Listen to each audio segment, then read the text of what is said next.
မျက်စိကလေးတစ်ချက်မိတ်ယုံနဲ့အားလုံးကိုမေ့ပြနိုင်စွမ်းခဲ့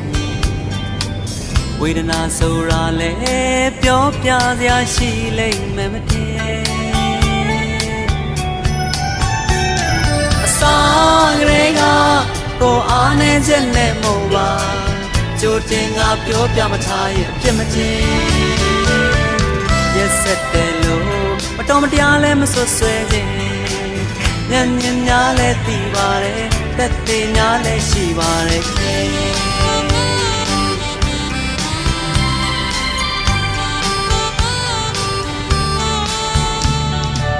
တမေလောင်လေးအိမ်လိုက်ယုံနဲ့အားလုံးကိုအစ်စ်ကပြန်စားခဲ့